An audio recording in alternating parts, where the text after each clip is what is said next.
Hello. Happy New Year. It's Tyler Bryden. I thought it would be interesting today to take a look at the YouTube analytics for this channel from 2023. Now, so if you are on YouTube, you've probably checked this out before. If you're not, this is the dashboard that YouTube gives you to monitor and understand how your YouTube channel is performing. I've loved this video creation process. I've also been severely inconsistent trying to figure out how to enjoy making videos, make better videos, make more engaging videos.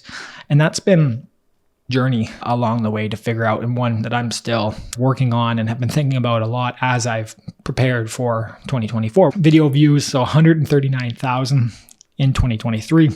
Can compare that, just drop this down, see lifetime, so 211,000, meaning that 2023 was pretty significant in terms of those views, 95% more than the year before, 148% more watch time, subscribers 1.4 gained. And guess what? I even made some money, and I love making money. Pretty crazy to have such a small channel in terms of views and subscribers, but $360, that's pretty good. That's some pocket change. That helps me cover the cost of some things, and I'm very happy about that. A couple reasons why. The video topics that I'm generally addressing are very AI technology driven. And so the actual audience seems to be valued more by advertising systems. And I haven't seen the ads that are coming on my videos, but I'm guessing it's some types of software marketing to a technical affluent audience. And they're willing to pay more to advertise to the audiences if they're engaged. So that's one thing I've learned, and I recommend that if you are creating, that there are audiences that are more highly valued by YouTube, by advertisers, and you will get paid more. You don't have to have millions and millions of views to make a bit of money. Now, a few interesting things. My most popular video of 2023 was a video I made in 2022. What is prompt engineering? 2022, 37,000 views. So the bulk of views came in 2023. And you can see to be a trend where obvious, but if you have a higher average view percentage duration, so in this case, 22%, which that's not that great overall, but for a one-shot video take, me talking about a topic, that's pretty good in comparison to some of the other videos that I've had. And when you do get that decent view duration or percentage, you do seem to get a continued boost and promoting of that content by YouTube. The other piece that is interesting relatively throughout all of these videos here is trending news or trending concepts, technology releases, or in this case of prompt engineering, just something that people hadn't been talking about or thinking about before. So the fact that I got in early on that topic, created a video, became credible to YouTube, and then the watch time compounded that.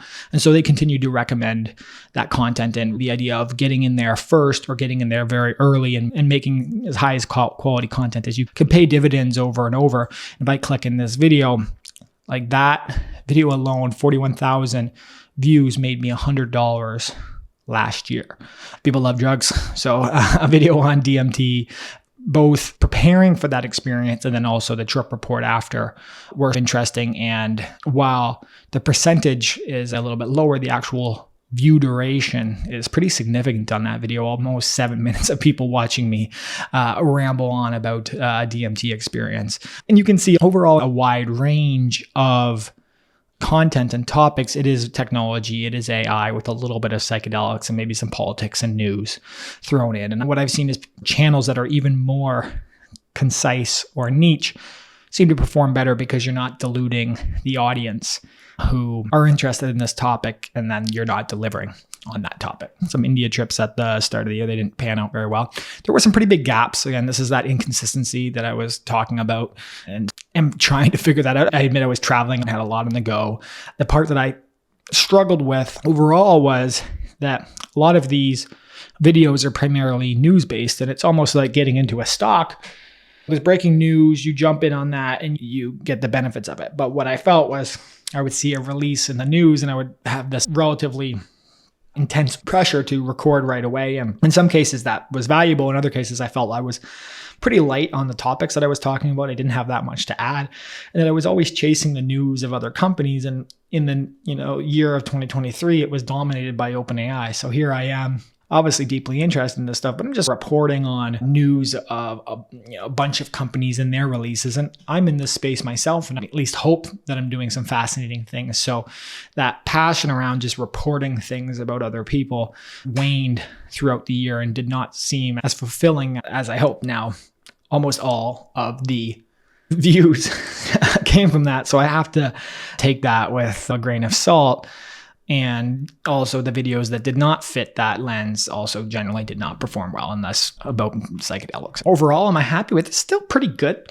I think I had a goal by the end of 2023 to have 10,000 subscribers. I failed in that. And I think I was also looking for views, also failed that. And basically 10 times on the views, I was lower, only 139,000 and then only 2,000 subscribers overall. So pretty short of those goals, but I will continue to work on that and to try to do better in 2024 and just figure out a little bit more of a system that is scalable for creating high quality content. So it might not seem that clear from these thumbnails.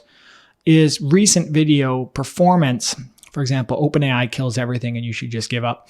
First of all, clickbait title, but then also the AI generated, ChatGPT, DALL-E generated thumbnail. And generally, while in some cases, I think people like the nice title with the face, very redundant all the way through.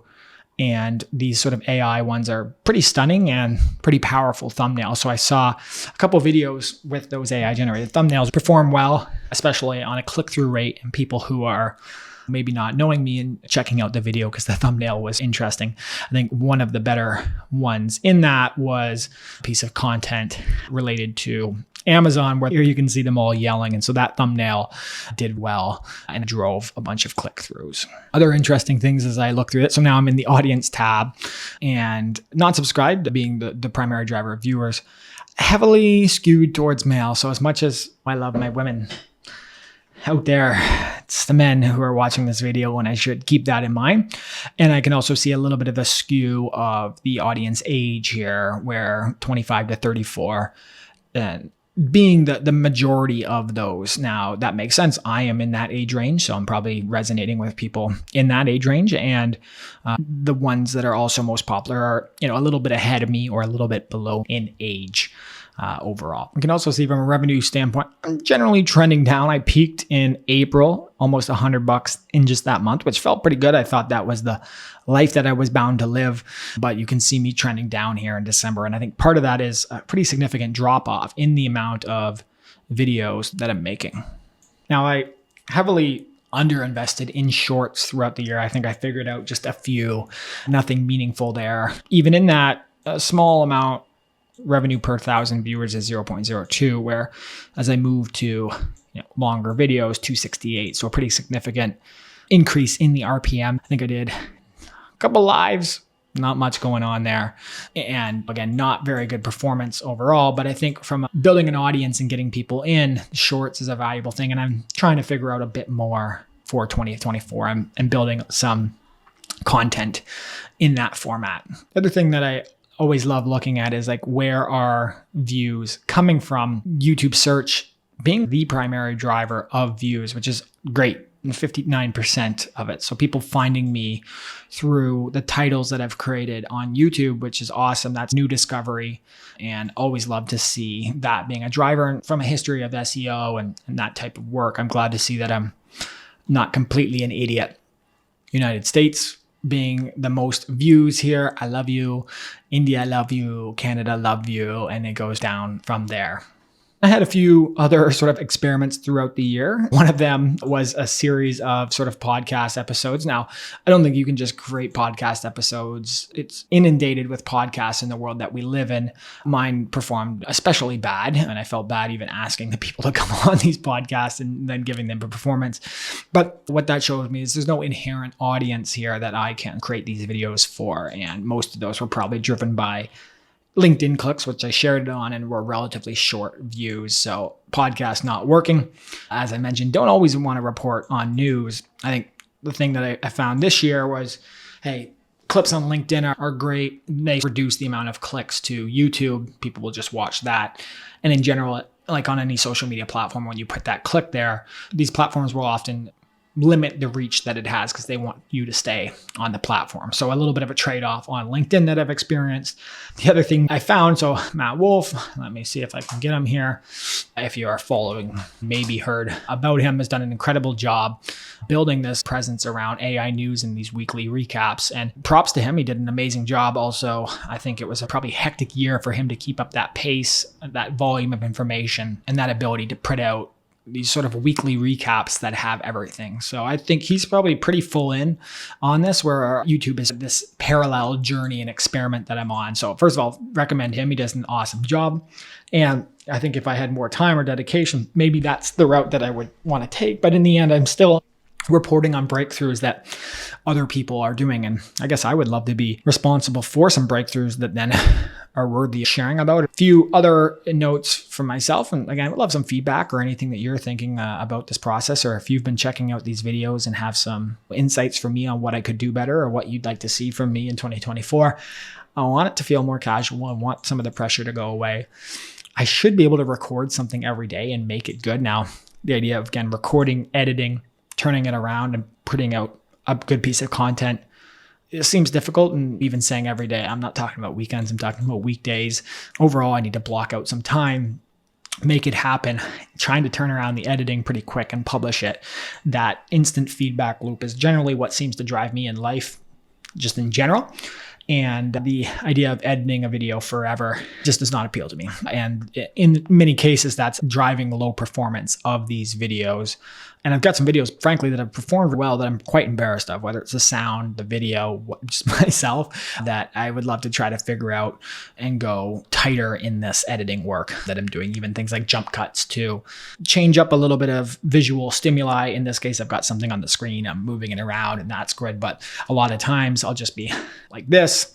People don't want to look at me for this long. I don't want to look at myself for that long. And then in general, looking at what can I do? I am investing a bit right now. Now I have no credibility in this, and my previous portfolio is down magnificently and rode some of this wave up in 2023 that is already showing signs here in 2024. It's a pretty red day. So I'm not sure how I feel about that. Of course, there's some technology news that I will want to cover, but I want to be passionate about it, and I want to feel like I have the time to look at it and also the expertise to add insight and perspective, versus instead of just creating a video to create a video because I know it's going to get some views and some eyeballs. I've got a battle with Google that I've got going on Speak right now. So maybe there's this idea of documenting a bit of this journey that is taking place at Speak AI and just life in general, but I don't know the appetite for that. And I think the other piece that is interesting here, it's a smaller performing video, 6 ways to find investors. So this video continues to rank, and overall, it's probably the best feedback I've gotten from people where they're thankful for this video. So this idea of teaching and helping people learn is awesome. I'm happy that's what I'm part of. And you can see the percentage viewed is good in that. And people said, hey, I'm using your tips. They messaged me on LinkedIn or something and said, hey, I'm using this video to help find investors myself. So that part is rewarding and feels like I'm doing something meaningful. So I'm trying to replicate that on a more ongoing basis. I definitely haven't figured that out, but that's the idea in place. You can drill down and see, hey, what search drove views, and in this case you can see prompt engineering, auto GPT, DMT, Whisper, Y Combinator. Some very trendy technology keywords were what were driving a lot of those views from YouTube search. So if I take a moment, nothing on the screen, just to reflect. First of all, I want to thank you for being part of this journey. If you're watching this and it's the first time you're checking out a video, weird, but thank you. And if you've just been checking out these videos or encouraging me or commenting, that means a lot. It's kept me going, good or bad. Just to get some stimuli and feedback is nice. And so even people said, hey, talk a little slower, or this is incoherent. That is helpful for me and allows me to reframe. I've gotten a little better at editing, cutting out the fluff. I still have a lot of work to do. And I've still got some sort of content here, just thinking of predictions for 2024. Interesting technological concepts that are emerging, and overall fascinating things that I think that audience demographic that we saw are probably interested in, or maybe should be interested in as we move forward. So this was a little bit of my YouTube year in review, from India videos to technology news to everything in between. I'm grateful to have the opportunity to experiment with it. I'm grateful to have a bit of an audience, you being part of it. And I hope I can make some more great content for you this year. If you have any ideas on how I can do that, let me know. And although my podcast didn't perform well, if you're got an interesting story and you want to chat, let me know. I've got some details there. I'll include my contact information below. And I hope you have a wonderful year ahead. It's going to be pretty wild, I think, but it's nice to have this community, even digitally connected, where I feel a bit like we're all in this together. And I thank you for making me feel that way. Bye-bye.